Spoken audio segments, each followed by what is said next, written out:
usually.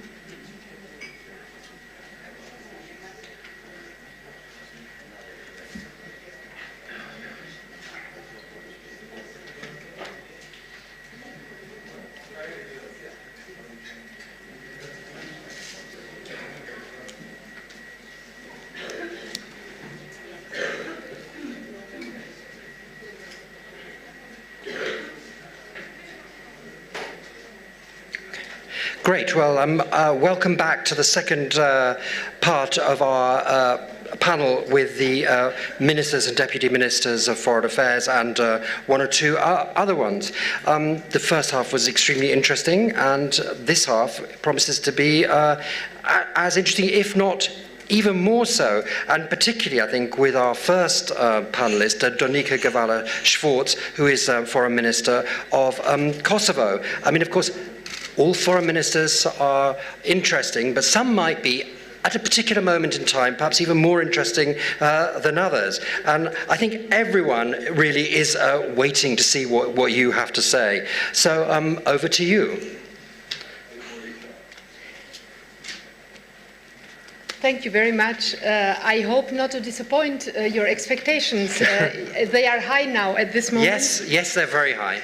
Dear Bujar, thank you very much for giving us all the opportunity to sit here and talk all together. Ladies and gentlemen, dear colleagues, the art of diplomacy might be truly an art on one hand, but on the other hand, it has, especially in the Balkans, pretty often misused to block the truth and to block the progress. The art of diplomacy is to tell the truth and talk about the facts. In a polite manner, I would say, the art of diplomacy can only achieve sustainable solutions if those solutions are based on facts. So there is a necessity of talking about the truth. And there is a necessity to talk about inconvenient truth as well. This is the art of dialogue, and this is the art of policy making and diplomacy at the same time. So the art of diplomacy is definitely not to talk about the so-called hot potatoes. The art of diplomacy is not talking about problems in order to make everybody feel comfortable.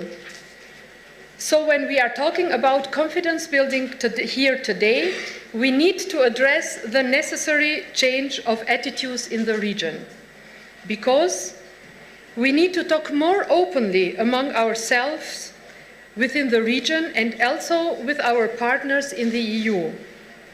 We need to develop the courage to talk about, at least, like Minister Osmani said, about some of the elephants in the room. Everybody knows that the EU integration of the whole region will be blocked as long as Serbia blocks this road by rejecting to acknowledge the realities. The EU is not a bargaining chip, it is a fundamental choice. In the EU in itself, that is what I can see from living for more than 30 years in Germany, that the EU is not waiting for countries who are trying to make the EU a bargaining chip. The art of diplomacy, based on facts and truth, has to acknowledge that regional cooperation is not easy as long as cooperation is accompanied by discrimination, because discrimination is toxic for confidence building. Beyond the art of diplomacy, it is to be the utmost concern for all of us to acknowledge another reality which is covered up by a lot of diplomatic talk. We have to face the reality that the European integration of the Western Balkans is not speeding up, not at all. We have to face the reality that within the EU there are more political forces getting more powerful who are against EU enlargement. And it won't be the diplomats who convince the public that enlargement is essential for the EU. It will be only the politicians who will be able or not able to win this political debate back home. In many encounters with many European experts, it became absolutely clear that there is a certain degree of diplomatic lip service with regard to EU enlargement on the EU side as well. There is no way that the EU would accept a Western Balkan region with heavy burdens and conflicts on its shoulders. The EU is simply not willing to import even more problems into the EU. So, my conclusion is we have to resolve our problems first. And the art of diplomacy might be much less important than the art of policy making. It's about policy, it's about the people, it's about their interests. It's about our duty to implement a true rule of law. It's about our duty to truly fight corruption.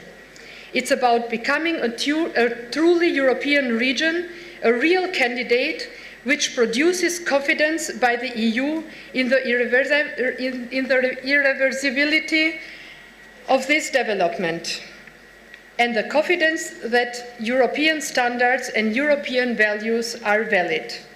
It is definitely not about only fulfilling EU conditions only to get euros. It's about principles, about values, and not about euros. Let's hope that we can reach a common European understanding about the art of diplomacy and the necessity of policy in our part of Europe as well, and hopefully sooner than later. Thank you very much.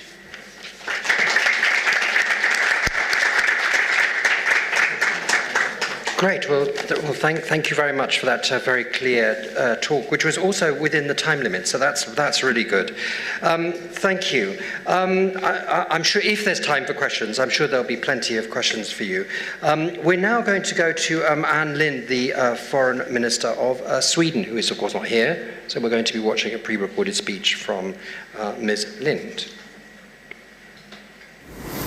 Ministers, Excellencies, ladies and gentlemen, I would like to begin by thanking our host, Foreign Minister Bujar Osmani, for the invitation to address this forum, and also for the warm welcome I received in Skopje a few weeks ago. I regret that I was unable to return to participate in this important conference in person. With a growing number of challenges that transcend national borders, building trust and collaboration is more important than ever. Good neighborly relations and cooperation are prerequisites for stability, peace, and economic development.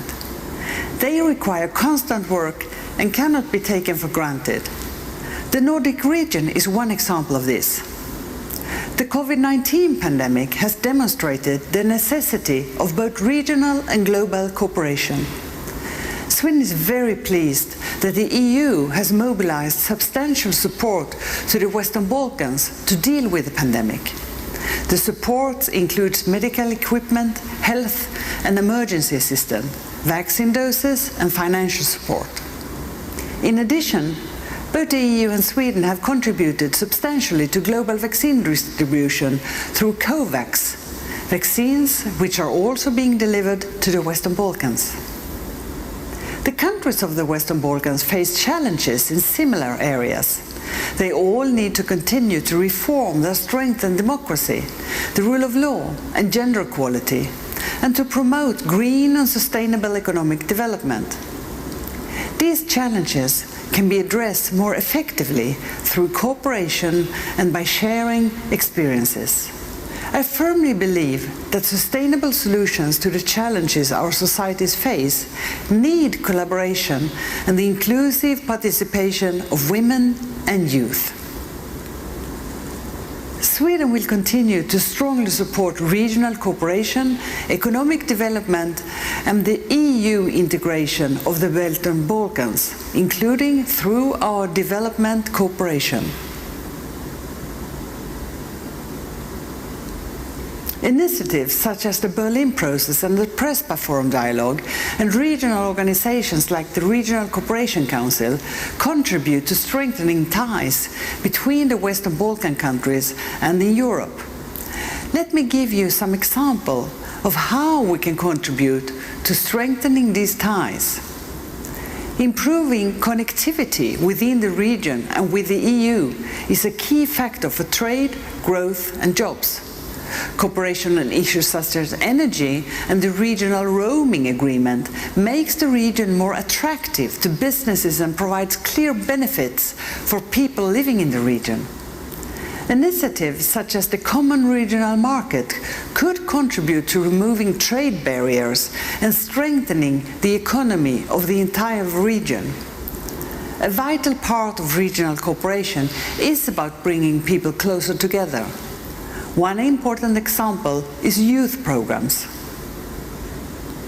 Ladies and gentlemen, regional cooperation is central to the EU integration process. The EU's engagement in the region remains strong, and thus so does Sweden's. We all have much to gain from strengthening our cooperation and partnership in areas of mutual interest. Together we need to stand up for our common values, build trust in public institutions, strengthen the rule of law, counter disinformation, and fight corruption.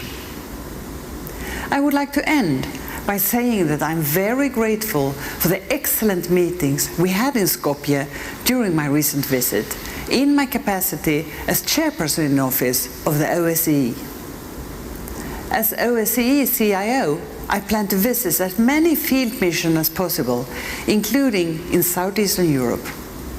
The guiding principle of the Swedish OSCE chairpersonship is to go back to basics.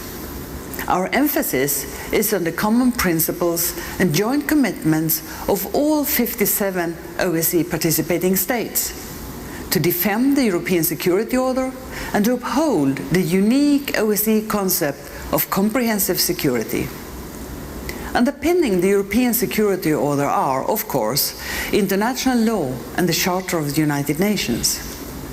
The links between political and economic security, human rights, democracy, the rule of law and equality are the very foundation of the OSCE concept of comprehensive security.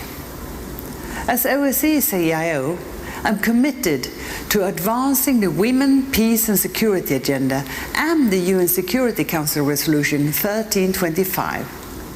I'm convinced that increased and meaningful participation of women is essential to contributing to positive development and meeting regional challenges. Thank you.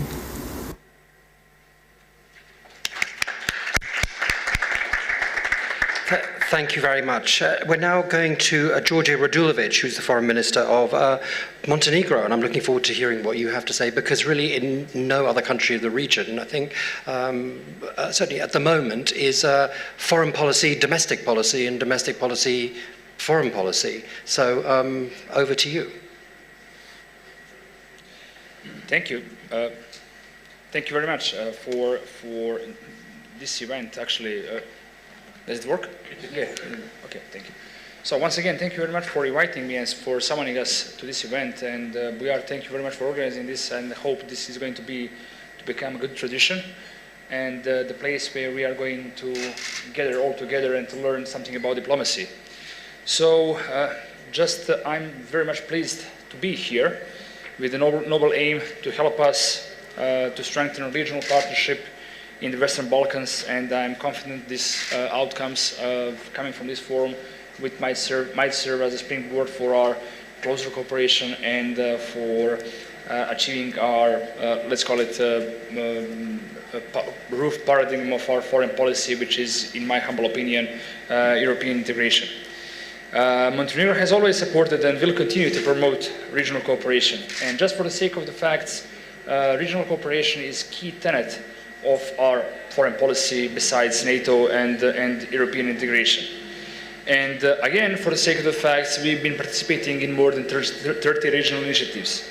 And I think that, that fosters the dialogue, and again, that leads to adoption of EU norms and dialogue and values, and that brings us closer to the EU. And this is why for us the Prespa Forum presents another fantastic opportunity to remind ourselves that remarkable results come whenever or only when we work together toward a common goal.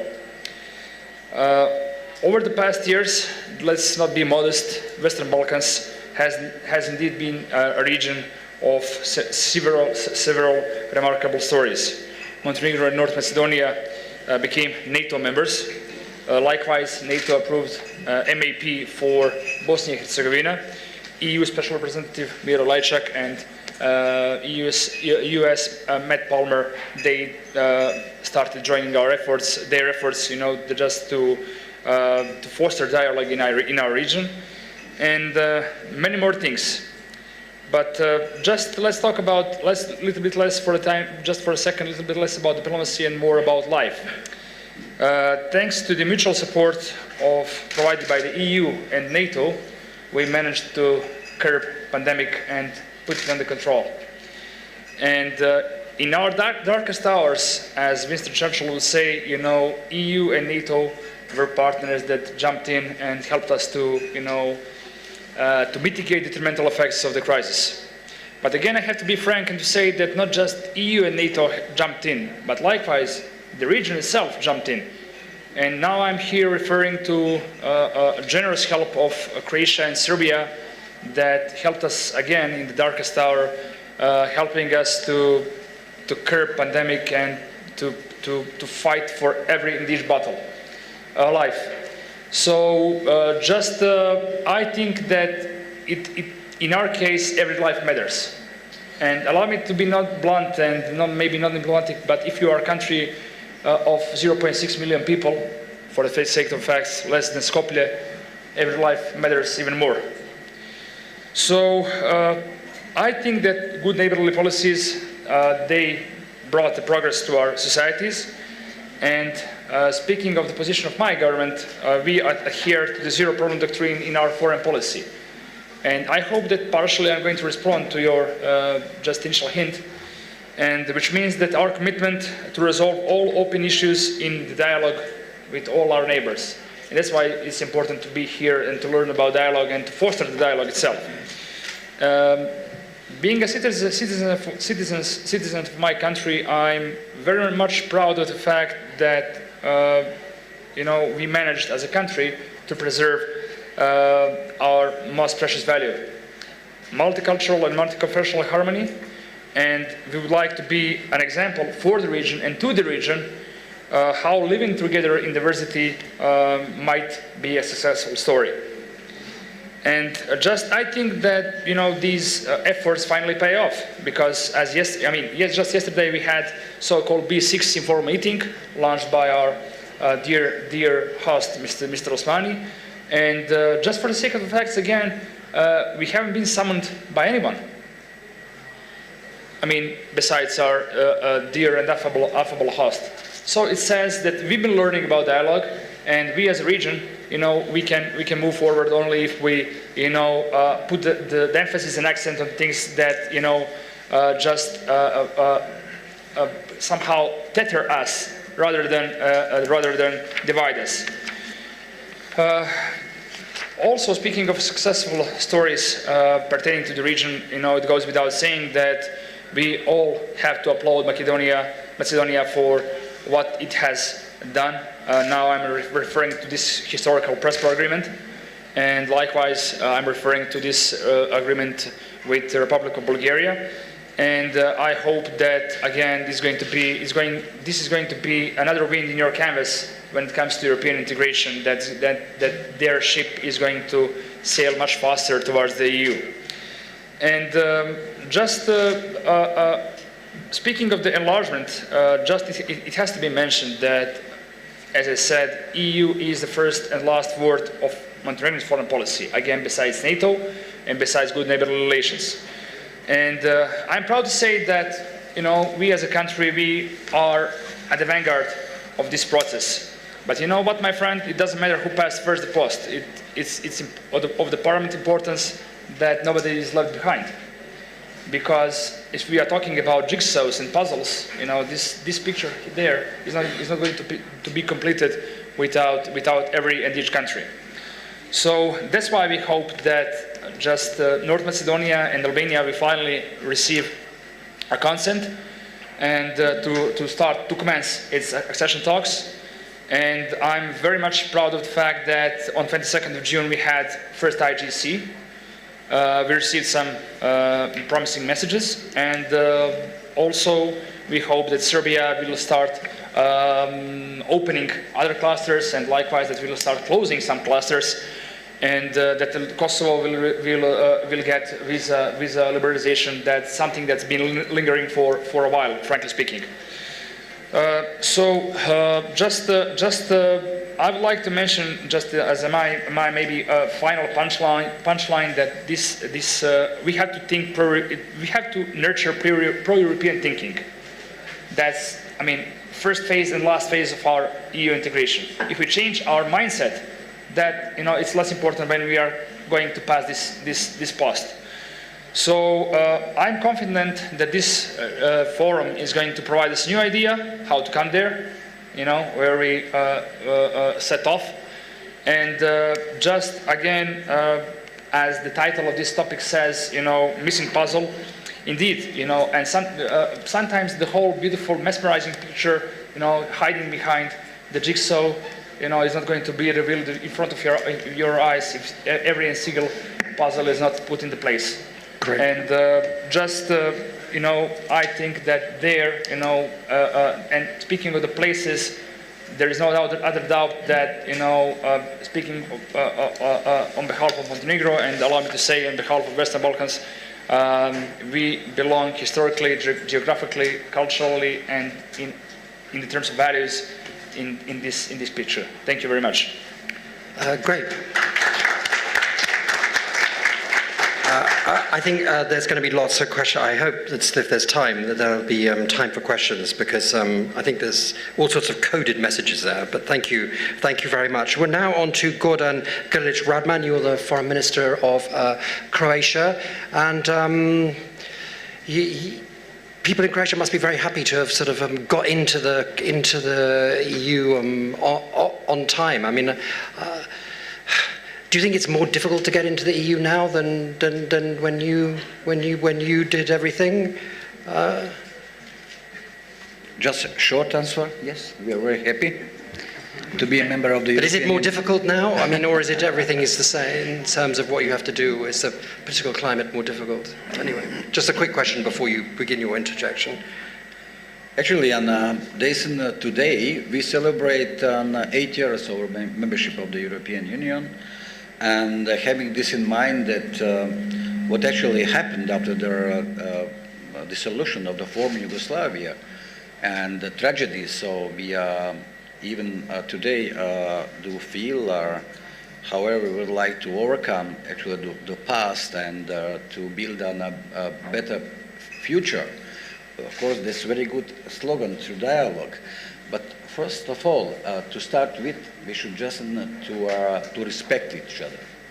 What is very important, this is a lack of respect in this region. And no one, if you like, just to read it, and so I have also done a prepared speech, but of course, to be honestly, no one of us should have a hidden agenda.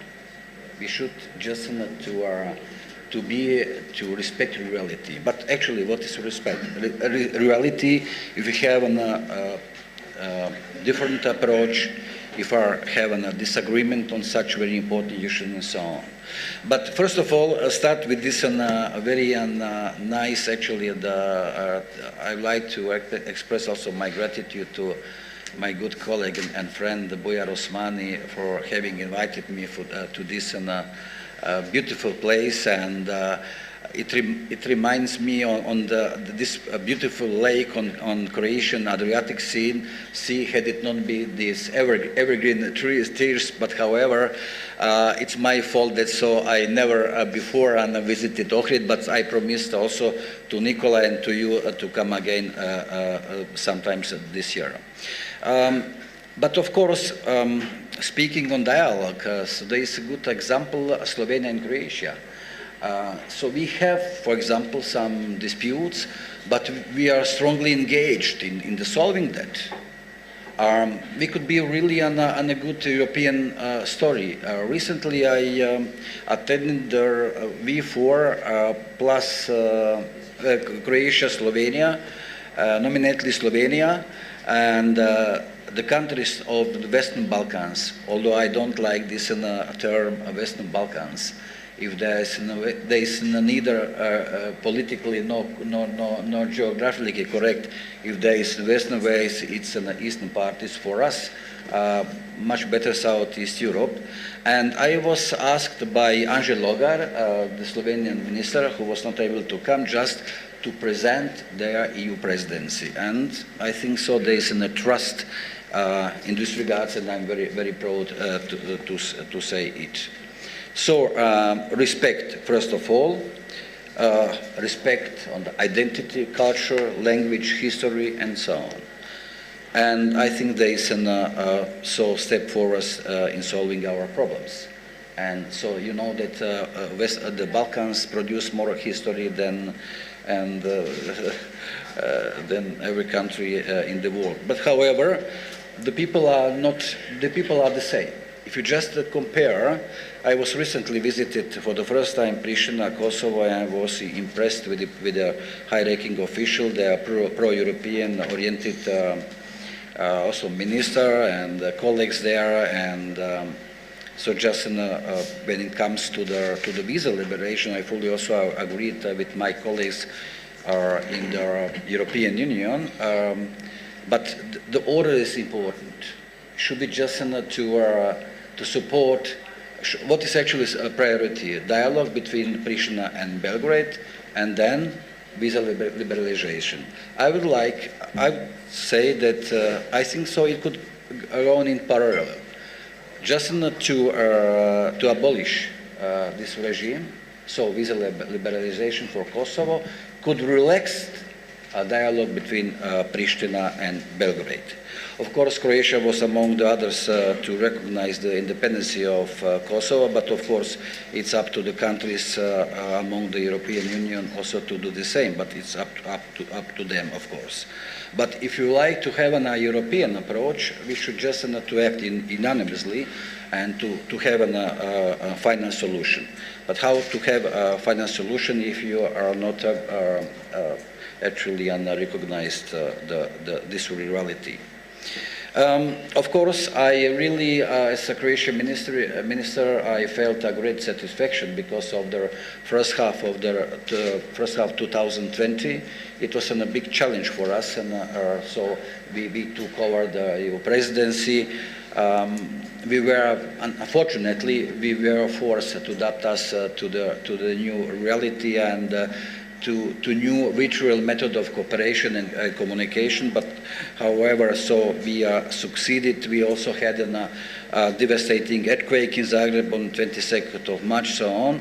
But we are very proud that so we organized, we succeed to open accession negotiation with North Macedonia and Albania during our presidency, unfortunately without date. And we organized the Zagreb Balkan Summit with the Zagreb Declaration. Of course, we are strongly support the accession negotiation with North Macedonia and Albania as soon as possible, without further delay. Of course, Republic North Macedonia and Bulgaria, they are our friends, and we would like to find together in their dialogue the common solution. But so the common solution is not far from the. Actually, I'm really looking forward that so during the Slovenian presidency we will find a solution, a positive solution. So, as I mentioned, of course there are disputes and disagreements on which there are different perspectives and positions. If just to mention an example of dialogue and negotiation from our recent history, I would like to mention the Erdut agreement. Erdut is a small region in Croatia from November 1995, which initiated actually the process of peaceful reintegration of the eastern part of Croatia, which was occupied by rebels. And actually this agreement provided a set of guarantees on minority rights and refugee return. Actually, the Red Erdut agreement was also agreed during the negotiations in Dayton. And Dayton-Paris agreement was probably the most important peace agreement signed after the World War II, which successfully brought to an end a devastating war in Bosnia and Herzegovina. Okay. We didn't mention Bosnia and Herzegovina, but it is very important for us because Croatia also shares the external border, the most external border with Bosnia and Herzegovina. There is more than 1,100 kilometers. It is also the security issues when it comes to illegal migration. It is aside of being a peace agreement, also agreement on internal setting of Bosnia and Herzegovina that establish a framework for a political system against country-specific political, historical, and social background. Annex 4 of this agreement stipulates equality of three constituent peoples and their legitimate representation. This was decisive for the successful conclusion of the negotiation and as such embedded in the constitution of Bosnia and Herzegovina. Only on this basis it was possible to get support of the negotiating side. But so I know this is important, but I'd like to just to state it because it is very, very important for the stability and institution and functionality of Bosnia and Herzegovina. Okay. It's now in focus. Its significance is in the most even today, and any attempt actually to change or repeal this agreement is completely unacceptable for the Republic of Croatia. The Greek colleague said agreements must be kept. Of course, there are so many other good examples like Ohrid Framework Agreement and Good Friday Agreement, Brexit, and so on. So, from my side. Okay, thank you very much. I'm sure that if this, I mean, obviously this is an issue that you've raised between Croatia and Bosnia is something that is, how do I put it, is a story which will run and run. So I think but hopefully there's time for questions. I'm sure that there'll be questions for you about that. Helga Maria Schmidt, she is going to, she is the Secretary General of the OSCE, and we're going to see her on a pre-recorded tape, please.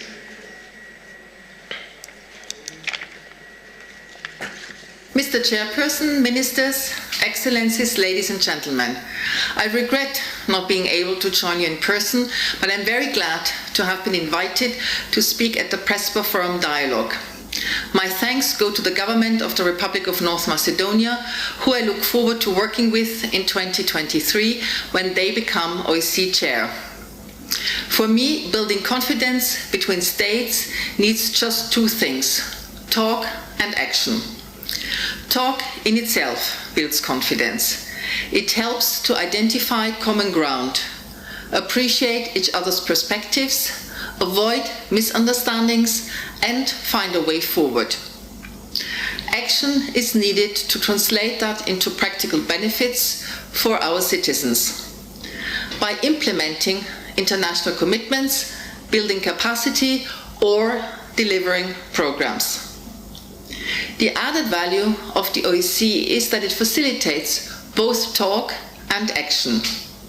We are an inclusive platform for dialogue when every participating state can be heard and hold one another accountable.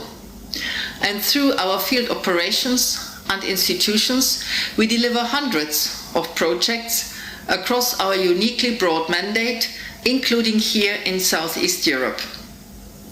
We work on both tracks because we understand that if the talk is not matched with action, it undermines confidence. And vice versa, that if actions are taken without prior talks, it breeds distrust. The two are codependent. And we all understand that without confidence, we cannot hope to intensify cooperation, and therefore cannot hope to bolster our security in this age of interconnected transnational threats. So what can we do to promote confidence? Well, I personally think the world can learn a lot from Southeast Europe and its recent history. Three things in particular strike me. First, that our continued commitment to regional cooperation has been central to fostering stability and reconciliation. Second, that regional cooperation has been a virtuous byproduct of your democratic reforms. These reforms have built confidence in the eyes of neighbors and the international community. And third, that you are giving back, first becoming net exporters of security, which is essential because we all need to do our bit. I am proud the OSCE has been involved in all of these areas. We have assisted authorities in fostering reconciliation through dialogue and mediation efforts. Take, for example, the Follow Us project, which promotes contact between prominent women in the region.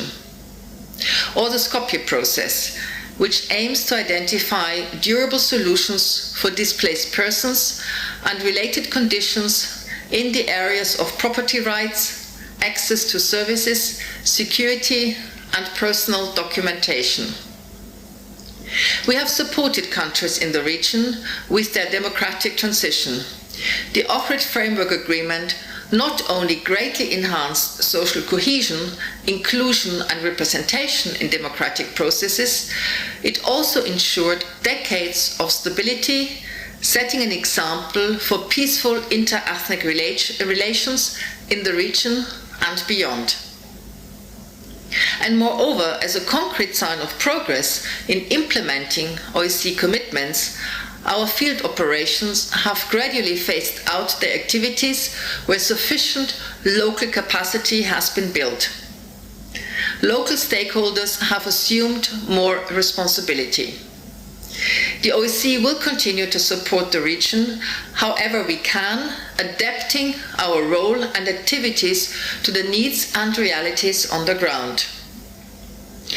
We have also noted the courage, political will and determination of the region to advance cooperation and good neighbourly relations, from signing the Prespa Agreement to harmonising national legislation with international norms and standards, entrenching the rule of law and building up democratic institutions.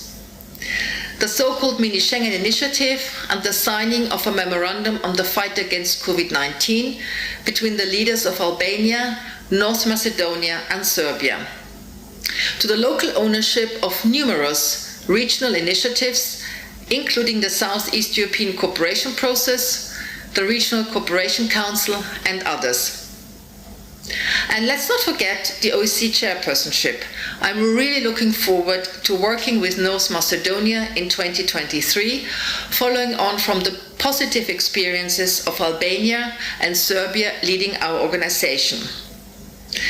Ladies and gentlemen, although challenges persist in this region, there are grounds for optimism.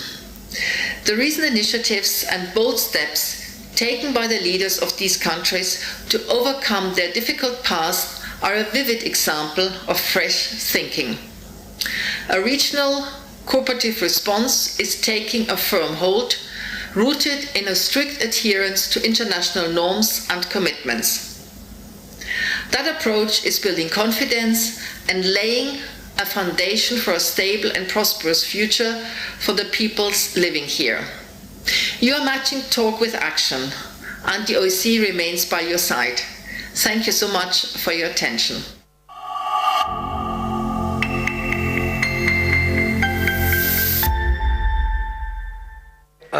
Thank you. Well, now it's over to you, Miroslav Lajčák, obviously not a foreign minister anymore, but perhaps holding the keys in a way to some of the European integration of at least Serbia and Kosovo, since you're overseeing the Pristina-Belgrade dialogue. So how are they going? How's it going? And are you going to unlock the door?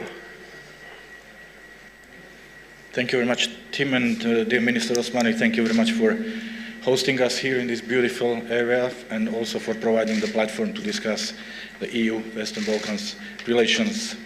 And let me, Tim, speak more broadly about the European Union's engagement, as I'm the representative of the European Union on this panel. And I have to confess that representing the European Union in a forum in North Macedonia is not an easy task these days.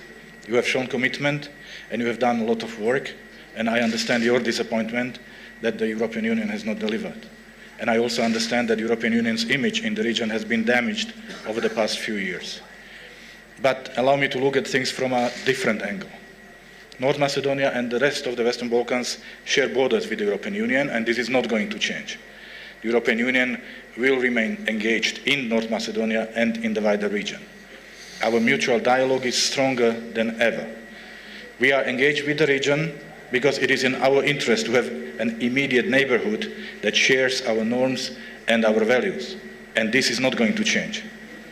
This proximity may not have translated into the EU membership yet, and I want to emphasize the word yet, but the European Union is clearly the region's biggest partner and the most reliable partner. Economically, the Western Balkans and the European Union are already deeply linked, and this integration is likely to increase. Last year, 68% of the region's trade was with the European Union, and the European Union is the source of more than 60% of the region's foreign direct investment. The European Union provides considerable financial and structural support to prepare the region for membership and supports economic and social development. The European Union's solidarity towards the region and its citizens still is and will continue to be unmatched.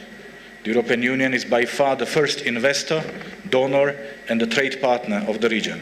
And this is a reality, even if the perception by the public, it is sometimes different. Being so closely interconnected, the region currently faces similar challenges as the rest of the European Union. This is why the European Commission is applying the same growth strategy to the Western Balkans that was put in place for the European Union, namely large-scale investments and a focus on the green and digital transition. The Economic and Investment Plan we launched last autumn is our recovery plan for the Western Balkans. The plans put forward €9 billion of grant funding in the areas of connectivity, of transport, energy, digital and green transition to create sustainable growth and jobs. And this is complemented by a guarantee facility for businesses which can raise investments of up to €20 billion. The European Union's message is clear. The European Union is offering the best possible conditions for major investments. This is the best way to boost the economic recovery of our partners, but also to avoid that they end up with unfavorable loans from third countries. In parallel, we are supporting the region in removing barriers to businesses within the Western Balkans. The common regional market, which is based on the European Union's rules and standards, which the governments of the region are currently building, has enormous potential. And now to the elephant in the room, the region's European perspective. I think, and that's my honest advice, you need to keep knocking on the door. There is a lot happening in Europe and beyond. The pandemic has thrown many plans in the air. So you should make your voice heard to reaffirm your commitment to the European Union and the pro-EU policies. I would also urge that you continue with the pro-EU reforms. I would hope you see them as good for your countries, regardless of how quickly accession happens. Continue to be reliable partners who keep their end of the bargain. Yes, there is more skepticism regarding enlargement. There is more scrutiny in the European Union of countries aspiring to join. And therefore, the best way to alleviate concerns in the European Union is to deliver on reforms and get concrete results. Lastly, on reconciliation. We cannot change the past, but we can and shall learn from it to build a better future. The European Union has also recently renewed its clear commitment and effort in support of the Belgrade-Pristina dialogue. And the European Union keeps sending to the Kosovo and Serbia leaders a clear and unequivocal message about the need of achieving a comprehensive normalization of relations between Serbia and Kosovo, which is key to their respective European path. Before closing, let me use this opportunity to stress how much we appreciate the excellent quality of the EU-US cooperation, particularly in the Western Balkans, and we are very grateful for the strong support we are receiving from our American friends. And finally, let me point out to the European Union's renewed attention towards this region. Let me mention the discussion of 27 EU foreign ministers in May, number of Western Balkans related events that will culminate with the EU Western Balkans Summit hosted by the Slovenian presidency in October. And I am personally an optimist. I really hope that we will turn these activities and words into actions, and we will be able to deliver results we all want, namely a concrete and real progress of the Western Balkans on its EU path. Thank you very much.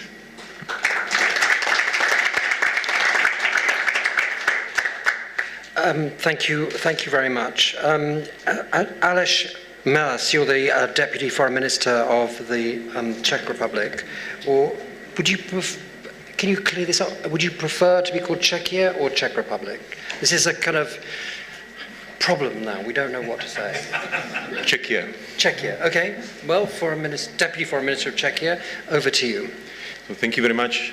Excellencies, ladies and gentlemen, I'm very honored to be able to be here. I think that in decades from now, I would be proud to say that I was part of the first year of this conference, and I really predict that its potential, its symbolicism of the historical events that has been playing out either in Ohrid or at Prespa are a show of a big potential.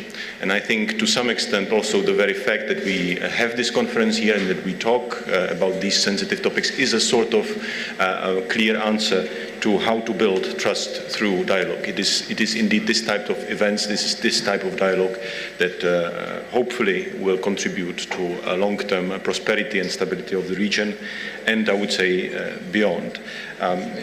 In the first panel, we heard Matthew Palmer saying that there is no silver bullet for the region, and I think this is very key to realize. That is why a dialogue per se is the key point, and I think that the contribution from North Macedonia, together with Greece, to wider stability in the region, and I also agree with Gordon that we might maybe also more in the current context talk about southeastern Europe and its future than just Western Balkans. Is a great contribution, and we need this type of serious dialogue. There are still many pending issues inside the Balkans or inside the southeastern Europe, to be more correct, and also hint and make an implicit hint to the current situation. Some of them are, if not more than at least as sensitive as the topic that the Prespa agreement solved. So in this respect, there is a big way in front of us. When I was thinking about how to contribute after so many distinguished speakers, I wanted to contribute with the Central European perspective. What we see and what we witness on an everyday basis, the cooperation that we have in Central Europe, is something that we consider today maybe as something granted, as something automatic, but it was not automatic. We went through very serious times of historical misunderstandings, to say the least, and we have worked very, very hard in the past 30 years to try to solve them. It is not obvious at all that the level of relationship that both parties, for example, between Czechia and Germany, consider as excellent. It was not obvious in early 1990s, and there is a long and very, I would say, a process full of efforts on both sides that is continuing. I have also the honor to be a chair or a coordinator of the German-Czech Strategic Dialogue, which consists of dozens and hundreds of meetings on different levels in different sectors between Czechia and Germany, and where we try to promote and still build on the achievements that we had in reconciliation between our countries. Another element which was not easy for us was also the historical issues that we had, for example, with Austria. I will be as concrete as that. We have developed in 2015 a format that includes both Slovakia and Austria, the so-called Slavko format, in which we have also been able to approach these issues very efficiently. It took us 10 years with Austria to build a common historical books that children and students can learn from. There is one interpretation of our common history, and this is an achievement that was started by the Ministry of Foreign Affairs but was organically organized by the others. So this is also something that we are ready to share, we are ready to talk about, and we think that there are also lessons that we can bring to the table on different levels and also on expert levels. And last point that I wanted to emphasize is the Visegrad cooperation. Visegrad cooperation, of course, specifically since 2015, has been going through a certain image crisis. I have to be open about this.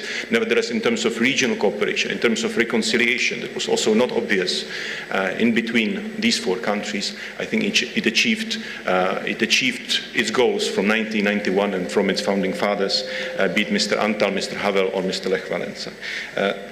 My concluding point would be an offer for a deeper dialogue, of course, and also a hint that exactly in 1 year time, the Czech presidency will take over, or the Czech Republic, Czechia, will take over the presidency of the EU Council. And we are ready on our agenda, and we have it very high on our agenda, and it's a top priority for the Ministry of Foreign Affairs, the enlargement process and the Western Balkan or Southeastern European issues, maybe in more general terms.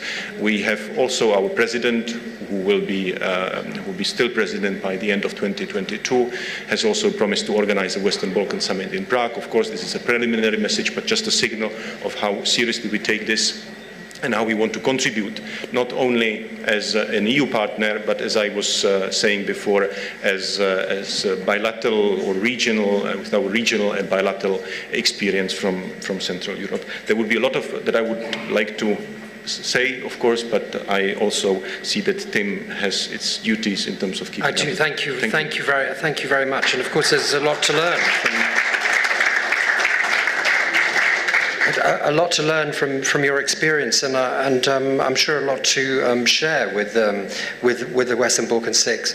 We're now moving to Faruk Kaymagci, I hope I pronounced that right, your Deputy Foreign Minister of Turkey. And of course, no country in the wider region has had more experience of European integration or talking about European integration than Turkey. But I don't know if you want to talk about that or about your relations with the Western Balkans. But over to you. Thank you, Tim. Dear Minister Osmani, I would like to sincerely thank you for this warm, really warm hospitality in this beautiful city. This warmth is like Turkish hammam, you know. Not to underestimate the importance of Turkish hammam, where we usually and traditionally take marriage decisions with full confidence and dialogue. I think these are the two key words that we have to focus on. I'm really delighted to see many ministers and colleagues 2 weeks after our Croat minister and Czech minister mentioned. We should talk rather about Southeast Europe. Okay, if you want to focus on the 6 countries, call them candidate countries, 6 Balkan candidates, but you don't need to call this area Western Balkans to discriminate against candidate Turkey. So also looking at this map, you know, unfortunately, we see a smaller island of Ireland. There, invisible island of Cyprus, which is painted totally in blue, but it doesn't, unfortunately, reflect the reality. I wish we could have seen all this map full blue, including Turkey. So, and also talking about European family, as our Secretary General of Council of Europe mentioned, our European family is already here. I guess you meant EU family, bigger in the Council of Europe. That's fine for us. By the way, I strongly believe that the road to EU membership goes, first of all, from the Council of Europe. And now it is also important to see that the EU enlargement methodology, new EU enlargement methodology is focusing now on Chapter 3, Chapter 4, where we have, EU values, democratic values, and this is important. But what we have seen so far, we have seen, unfortunately, a blockage of dialogue in different areas. We have seen at the beginning between Croatia and Slovenia, but when we gave a way, it worked quite well, although the problem may be not entirely solved, but it can be solved, I think, much easily now. Why we had to wait decades for Northern Macedonia and Albania to be declared as a candidate country, or Bosnia and Kosovo? we still call them potential candidates. So the blockage doesn't help the EU. The blockage doesn't help the transformation in the candidate countries. You can use your, veto right, if you like, at the end. But let's not allow nationalization of the EU enlargement policy. And also, I would like to turn the EU side here. We want to see a stronger European Commission, as we used to see before the Eastern enlargement. Of course, EU is a hybrid organization where we have intergovernmental values, federal values, but we need our common European interest, which makes, I think, which is clear that we have to be all in the EU family. So this courtyard or this vacuum in the heart of the EU, I think, should be filled as quickly as possible, and Turkey, is doing its best. Although we don't have the voting rights in this process, but we fully support transatlantic integration of all of the countries in the region. We are focusing on dialogue between Bosnia-Herzegovina, Croatia, and Turkey, between Serbia, Bosnia-Herzegovina, and Turkey. We are promoting Southeast cooperation process. We are pushing for the Black Sea to create more dialogue and to create more confidence. And lately, we were also able to have better dialogue with Greece, which will help to overcome some of the difficulties. I hope we can see the same dialogue on the island of Cyprus, where Turkish and Greek Cypriots can talk about future, management of hydrocarbon resources, which can help to create confidence. So, of course, Turkey is not there, is not a vacuum, is not a missing puzzle, but it's a missing pillar of Europe, and it will be, it will be the pillar of a geopolitical, geostrategical EU when its membership happens. So, conditionality is fine. I think EU should never ever give up on the technical conditionality. They have to force all the candidate countries to move in the direction. I think the Council of Europe have to play a bigger role in this process and should cooperate with the candidate countries in this direction. And I am glad to see the US back to the West, because it was missing in the last 4 years. And I am glad to see the US to create a stronger West, but also, first of all, a stronger EU, and I think this is also very important. In terms of dialogues, again, with the EU, high-level dialogue meetings were suspended by the EU. Why? Because we have a Cyprus issue, so we cannot have dialogue on migration, we cannot have high-level dialogue on energy, on transport, on connectivity. I think this is not the right approach. So we have to build on the positive agenda, and we have to focus on dialogue. When it comes to the presidencies, we have listened to the Slovenian presidency in terms of inclusiveness. Yes, if we want to be really inclusive, again, let's not create this discrimination of Western Balkans. So let's have this summit not only with 6 candidate countries, but also with Turkey as Southeast Europe, and Turkey's contribution will be immense, both in terms of its own accession process, but also in terms of integration process of all of the Balkan states into the transatlantic system. We have never used our national veto right when so-called Eastern European countries or some of the Southeastern European countries wanted to join NATO. We could have bargained if we wanted, but this is not a European way, and this is not what we didn't. So this is why we are seeing all these narrow-minded, nationalistic point of view from some of the member states, which are also harming the general interest of Europe. So I think this is the key. Of course, candidate countries have to work hard. They have to meet this EU-based, EU acquis-based criteria, but at the same time, we want to see the EU to organize itself a bit, and we want to see a stronger European Commission in the enlargement process. I am happy to see Angelina here. I hope we are not considered as external action service objects. We are DG enlargement objects. So I want to see DG enlargement here. We are happy to see you, Angelina. We love you, but we are not the foreign policy objects for the EU. We are future of the EU, and I think that's what we need. Thank you very much.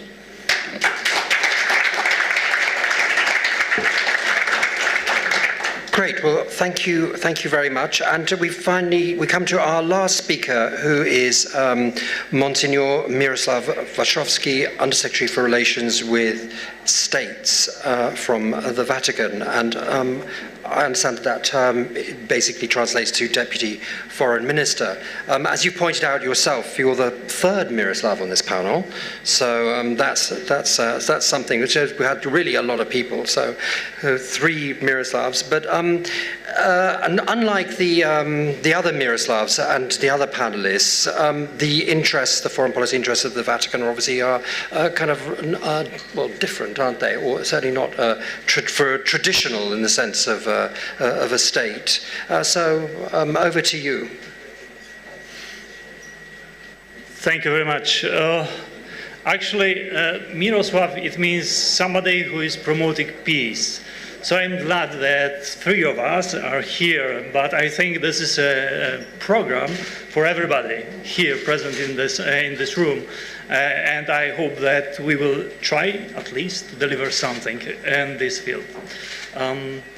Excellencies, ladies and gentlemen, I wish to express also on behalf of the superiors of the Secretary of State of the Holy See my gratitude to His Excellency Mr. Bujar Osmani, Minister of Foreign Affairs of North Macedonia, and his government for organizing this first international conference in the form of this PRESPA Forum Dialogue 2021, taking place on the occasion of the 3rd anniversary of the PRESPA Agreement. The Holy See warmly welcomed the signature and the ratification of the historic PRESPA Agreement. It required political courage, strong leadership, and mutual responsibility from both parties to resolve one of the more difficult disputes in this region. Both sides seized this unique opportunity, which also provides a good example of reconciliation for other Balkan countries and for all Europe, giving a further boost to the European future on this region. With the PRESPA Agreement, Skopje and Athens wrote a new chapter for this region and for Europe. The prospect of expanding the European Union has proved to be an encouraging opportunity for the promotion of some structural reforms in the political, economic, and social sectors, as well as for the strengthening of peace, stability, and democracy throughout the continent. The Holy See follows with great interest the situation in the southeastern Europe, Western Balkans, feeling themselves connected to European nations, not only for geographical reasons, but especially for historical and cultural reasons. The Balkan states desire to be included also institutionally with those states that already belong to the European Union. The Holy See looks positively on this aspiration and hopes that it may one day come to an effective and full realization, in particular to alleviate the sense of abandonment that worries many of its citizens who look with hope to the European Union for a future of growth and prosperity. Furthermore, the Holy See welcomes the resolve of the European Union to intensify further its commitments and to support the political, economic, and social transformation of the Western Balkan states, and believes that their integration into the European Union is crucial for the stability of the region, of each nation, and of the entire continent. The Holy See is indeed convinced that past problems and present challenges affecting the area may only be solved through mutual cooperation. Indeed, European integration and regional cooperation are strictly interconnected.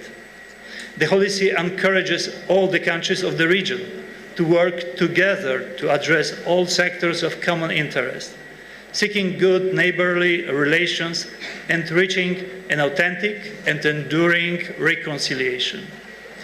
Finally, the Holy See appreciates the efforts, oftentimes painstaking, with which the Balkan countries have already implemented and continue to seek implementing the sometimes very demanding reforms involved in the European integration process. They are working every day to make steps forward in the integration process, and therefore they must not be forgotten. While thanking you for your kind attention, I would like to reiterate the closeness of the Holy See to all inhabitants of the Balkan region, where Pope Francis has visited on several occasions. And I hope that this important conference may continue to promote the shared pathway toward the full unification of the peoples of Europe. Thank you very much for your kind attention. Great. Well, thank you very much. Well, luckily, we still have a little bit of time. We're ending at 5 o'clock. So we've got a little bit of time for questions for the panelists. I think most of the panelists from the first session have gone. I can still see Maria Pecinovic-Buric, if anyone's got a question for her as well. But no, okay, well, here's your chance. Has anyone got any questions? I mean, I can ask plenty of questions, but this is a chance for you to ask questions. No? Oh yeah, there's somebody right at the back. Okay. Yep, I can just see. Sorry, I've got the light in my eyes. There's a lady right at the back. And just please just tell us who you are. My name is. Can you hear me? Yeah, go ahead. My name is Nejma Djanovic. I'm a professor and researcher at the Sarajevo University. Okay. So speaking about the diplomatic art, I have a question for Croatian Foreign Minister. You have mentioned, sir, that agreements are there to be respected, and I fully agree with that, but so are the rulings. And as people from Bosnia, especially from Sarajevo, are known for their humor, allow me please to share a joke with you that we in Sarajevo have. And the joke goes like this. What does it take for a foreign minister of Croatia to understand the point and the content of the Sejdić-Finci ruling? And the answer is, if one becomes a Secretary General of the Council of Europe. So, on behalf of all the citizens of Bosnia and Herzegovina, that Croatia is consistently trying to exclude from the discussion on the future of Bosnia and Herzegovina, and every single Bosniak, Serb, and Croat who live in the communities where they are not a majority, I kindly ask you to finally read what the ruling says. And speaking about the art of diplomacy and going back to the topic, why does Croatia support a solution and advocate very aggressively for a solution that tries to resolve the issue of discrimination and the ruling that orders Bosnia and Herzegovina to eliminate discrimination by advocating for even more discrimination in Bosnia and Herzegovina? Is that soap before perfume, as Croatian president said? Thank you. Thank you very much. Let's just see if there's like two more questions, and then have a group of questions. Has anybody else got a question? Okay, gentleman over there.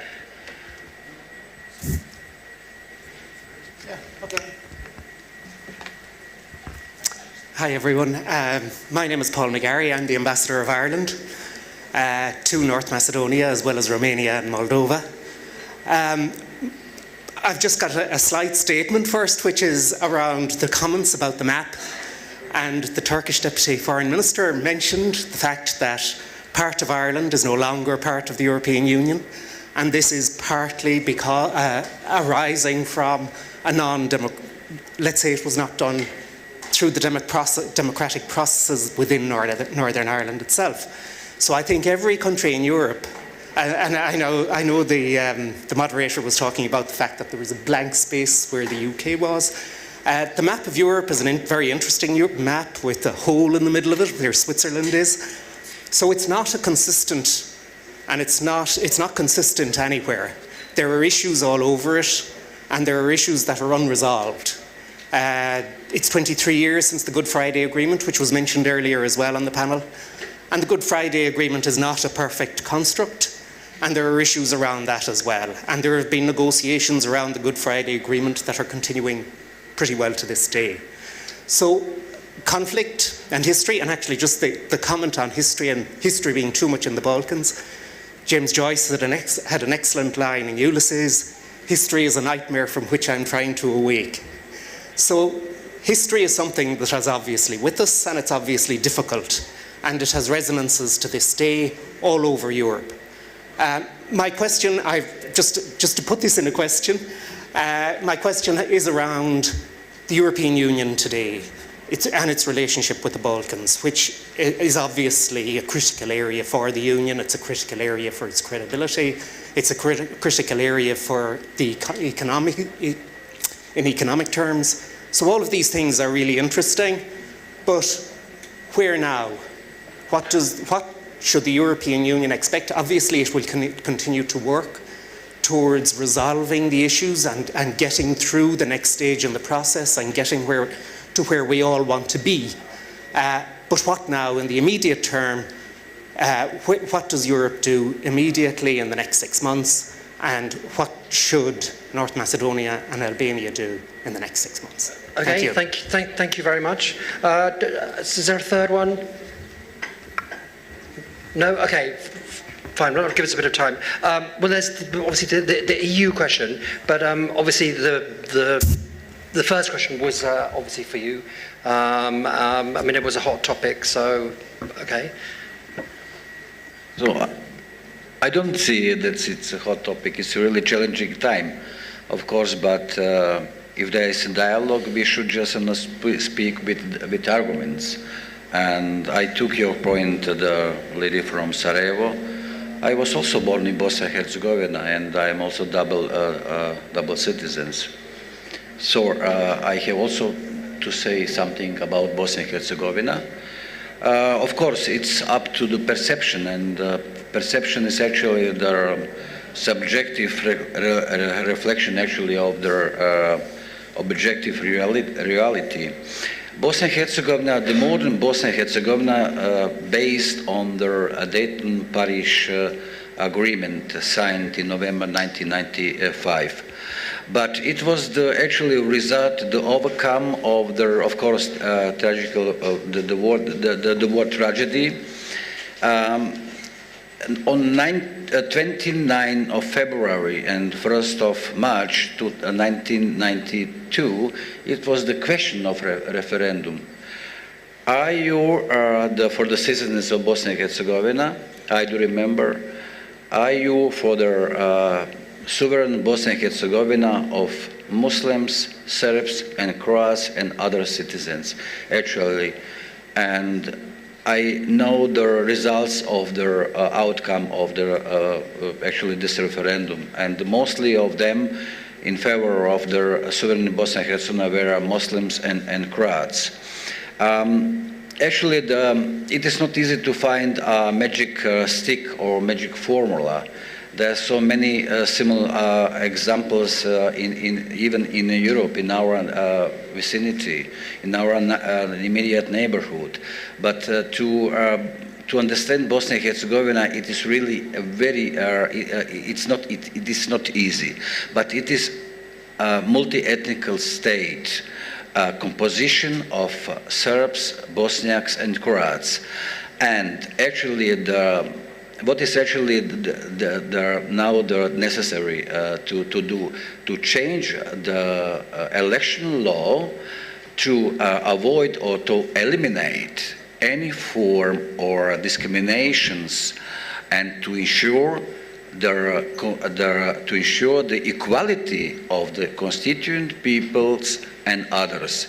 It is in spirit and it is written in the Dayton-Paris Agreement. Actually, if you see the three members of the presidents, it was in the spirit of the Dayton Agreement that so the three members of the presidency are a reflection of this one-third. It doesn't matter how they are. Actually, because the Croatians in Bosnia and Herzegovina, they're autochthon, they are living there for centuries. They are most vulnerable because they are outnumbered by their others, by, for example, Bosniaks, because of there are 2 million Bosniaks and only 400,000 Croats. It's necessary just to guarantee them even the same rights. And it is actually how to live together. We were born, of course, to live alone, but to live together is something to be learned, and it is really the fact that Bosnia and Herzegovina is a good example for that. Okay, very quick question. Third entity, is that what you want in Bosnia? Bosnia? Yes? I mean, is that what you're talking about? I mean, would you like a third entity in Bosnia? Bosnia and Herzegovina. Because I was born in Herzegovina, okay, and I was, and always. So you say, for example, Bosnia, but not to forget Bosnia and Herzegovina. Okay. I think so. The leaders of the Bosniaks and Croats are on the good way, in the presence of their international representatives, to find a common solution. Oh, okay. Fine. We could go on, but let's leave that now, because I think the next question was from... But also, of course, it is in our interest in Croatia to support a European perspective on Bosnia and Herzegovina. We share, as I mentioned, the longest border with Bosnia and Herzegovina. It is a question of security, also the question of stability, functionality, and it is actually in our interest. Okay. Miroslav Lajčák, the ambassador from Ireland, asked what should North Macedonia and Albania do next? They need to continue their good work, and not only North Macedonia and Albania, but all the Western Balkan 6, because European Union said very clearly in Thessaloniki in 2003 that the future of the Western Balkans is in the European Union, and the same commitment was repeated in the State of the Union speech of President von der Leyen last September. So the commitment is there. The commitment has not changed. European Union, as I like to say, is an organism, not a mechanism. Time have changed. We are going through difficult periods. We have been faced with a number of challenges and crises, and all this have taught us that the functionality of the Union is extremely important, and that's why, as I also said in my remarks, there is a greater scrutiny on the future members. So no one questions the fact that they are future members, but we need to be sure that they contribute to the functionality of the European Union. And for that, you really have to have a functioning market economy, you have to have a functioning rule of law system, functioning independent, efficient judiciary, the legislation that can absorb the acquis, but also you should demonstrate your adherence to European values by aligning with the foreign policy and security policy views of the European Union. And this is the way how you can send a very clear message that with your membership, European Union will be stronger and functioning even better. There is no better answer or a better advice. There is no other way. Okay, fine. I'm just going to ask a couple of other questions just to, as we come to the end. And Christoph Bender is going to say a couple of words as well as the rapporteur. But actually, Georgia Radulovic, it's actually quite a good point that Miroslav Lajčák just made there about alignment, because you've been aligning with the EU, and that's not very popular with some people, especially the largest, one of the largest supporter of the government in Montenegro until now. I mean, the foreign policy is not particularly popular, even though it's written on a piece of paper as a condition for your agreement. Is that sustainable? Yes. I mean, in long term, definitely. Why? Because for the time being, we have 80% of our population supporting firmly SWIFT admission to the EU. So basically, I mean, as just Mr. Lajczak said, I mean, EU is not something that you can have cherry picking. You know, I would like to have this, and I don't like this, and I want to have off the board that, and simply said, it doesn't work like that.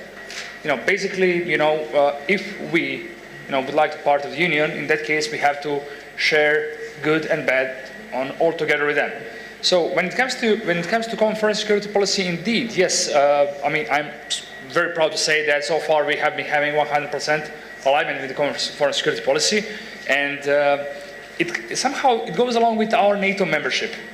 Somehow, you know, because if I said initially that in my previous remarks that three key foreign policy tenets are NATO, EU, and good neighborhood relations, somehow EU and NATO, they go to some extent, of course, hand in hand. So just if we, and of course, following common foreign security policy, sometimes it's not the easiest task in the world, just to be frank, because it has battered our economy. Because let's say that there are, yeah, I mean, it's nothing new under the sun if I say that it has battered our economy. But still, if you are talking about values, and I time and time again repeat that, you know, values cannot be measured by cash flow. Okay. So that's I mean, but values are measured by standing shoulder to shoulder in the best of the times and in the worst of the times. So that's how, I mean, to put it simply, yes, we'll keep following. We will keep aligning with the EU foreign policy, and I mean, for the time being, in this chapter, famous chapter 21, we act as if we were part of the EU. Okay, thank you. I'm going to ask Donika Gawala-Schwartz. I'm going to just come back to you very quickly, because obviously EU integration for Kosovo depends obviously on an agreement with Serbia. Just very briefly, are you optimistic of a breakthrough in the next year or so?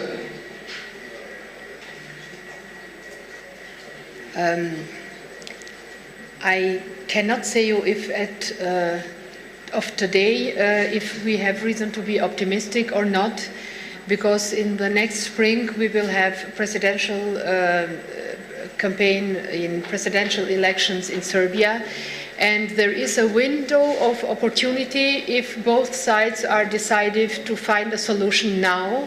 Then we can find the solution, we can do the agreement. Our side is very committed to do that agreement, because we see that it's time, after 10 years talking about the dialogue and making dialogue, it's time now to go for the agreement. The agreement cannot be less than the mutual recognition. That's a consensus, an international consensus. And if the Serb president and the Serb politics and the Serb society is ready for that, then now is the moment. Yes, we can. But if we postpone that, prolong that to the autumn, I'm very pessimistic that we will have any results before the next year. But that's just my personal opinion about it. Thank you very much. Great. Sorry. Right. We're going to come to Christoph Bender, but I don't want to be rude. I mean, there's three of you that haven't had a second chance. Would you like to come back? Would you like to have a second, make any other comments? Monsi, would you like to make something? Would you like to say something? Would you like to say, if you want to say something, then say it quickly, and then we're going to go to Christoph. Okay, well, is this a very brief question? Yes, it is very brief. Okay, quickly. Neven Ivanović, Serbian ambassador. Okay. And just bearing in mind that due to some other... I think we're going to need a microphone for this. Okay. Sorry. Yes, thank you so much.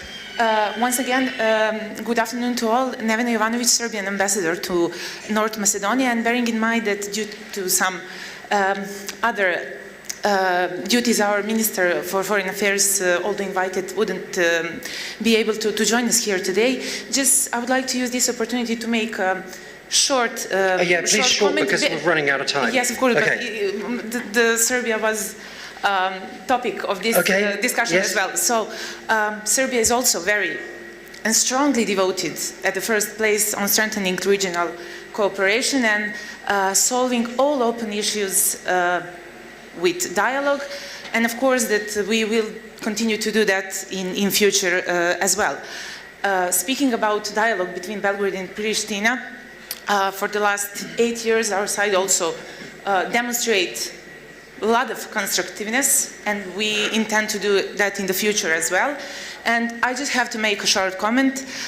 Speaking about mutual recognition, we have also here the Honorable Special Representative for Dialogue, and I think that mutual recognition is not something that we have been discussing in the framework of dialogue.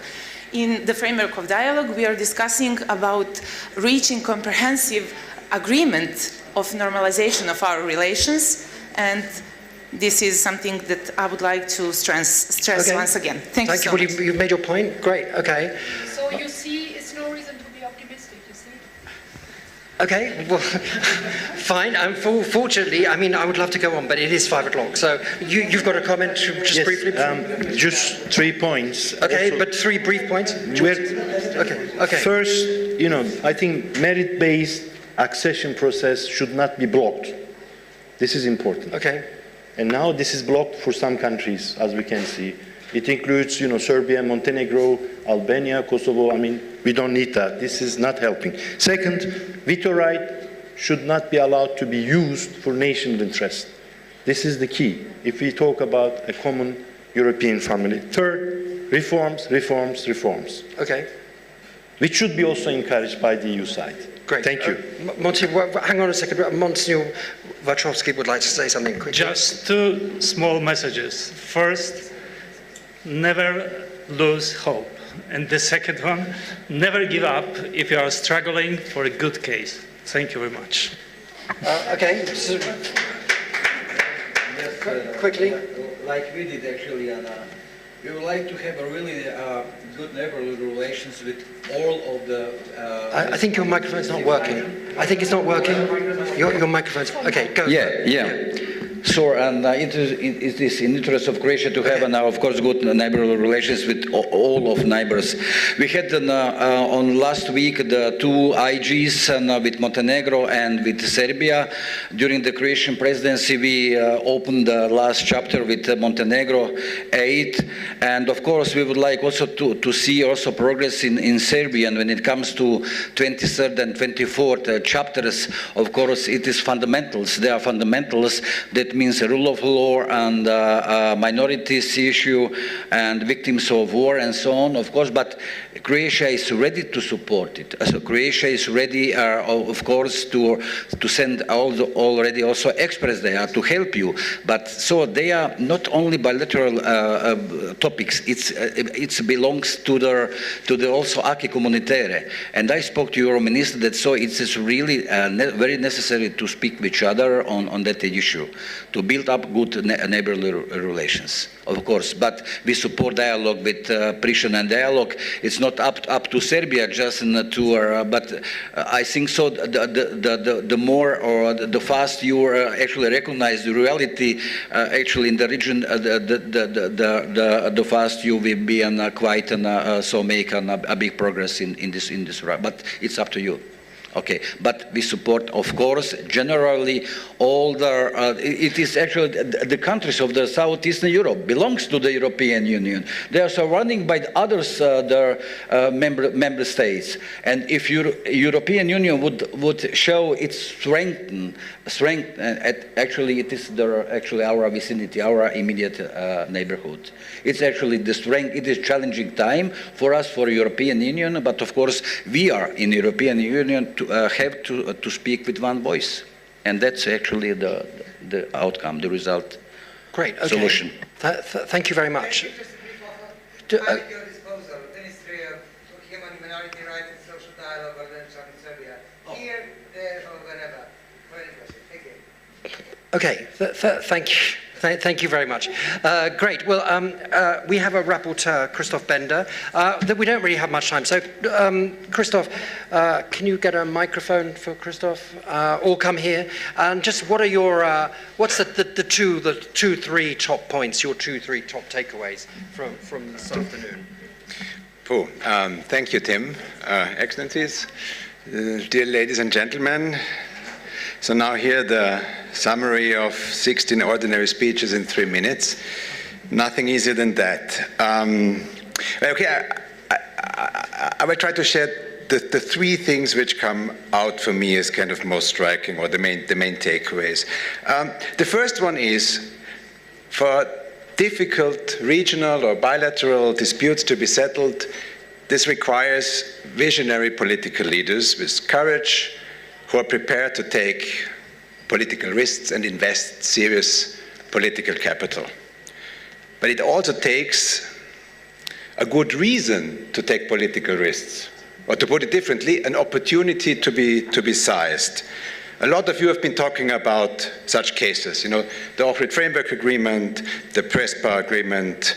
One could maybe even also add the resolution of the Slovenian-Croatian border dispute.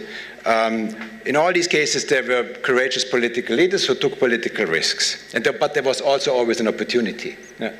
My second point is that the reverse is also true. If there is no benefit to earn, it's much, much, much more difficult.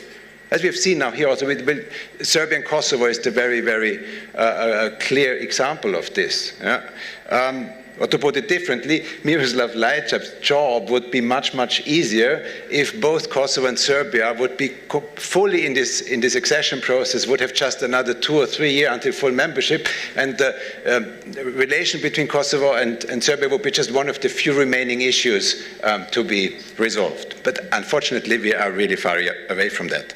But for me, the question then is, how can we get to a situation where it's worth taking political risks? And I think it's interesting, Serbian President Vučić in January said, the EU should offer Serbia a fair opportunity to come closer to the EU single market. And Kosovo Prime Minister Albin Kurti said something very similar actually recently, and said basically, why doesn't the European Union offer to have kind of the Western Balkans included in the European Economic Area? I think, what if the European Union would take them up on this issue, and say, okay, this is a huge project, it's very ambitious, but if you meet the criteria to join the single market, okay, let's go, then we accept you. I think that would really bring Serbia and Kosovo together. They would kind of work together in the same direction and have, both a joint interest in getting there. And maybe just a last point, because we have been talking so much on I have not been talking so much on state actors. I think many of you have also made clear dialogue is not only between political leaders, but it's also building bridges over the region between civil servants, journalists, teachers, students, and in particular youth, who then ideally, I think, would not come together to discuss Serbia-Kosovo relations or conflicts, but would discuss issues which are relevant for them, like climate change, digitalization, the future of work in Europe. Since 1963, more than 9 million young Germans and French have been participating in mutual exchange programs. And I think it was a cornerstone of the reconciliation process between these two countries. And I think it could be an inspiration. I know there are programs ongoing in the Western Balkans as well, but I think they could be significantly expanded as well. That would be it from my side, Tim. Thank you.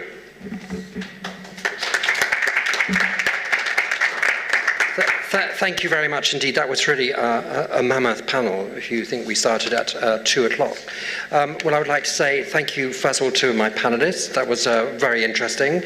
And there's a lot of food for thought there, and I'm sure there's going to be a lot of conversations over dinner and drinks and coffee following on from that, because I had a feeling that some of the really interesting stuff was just beginning to come out.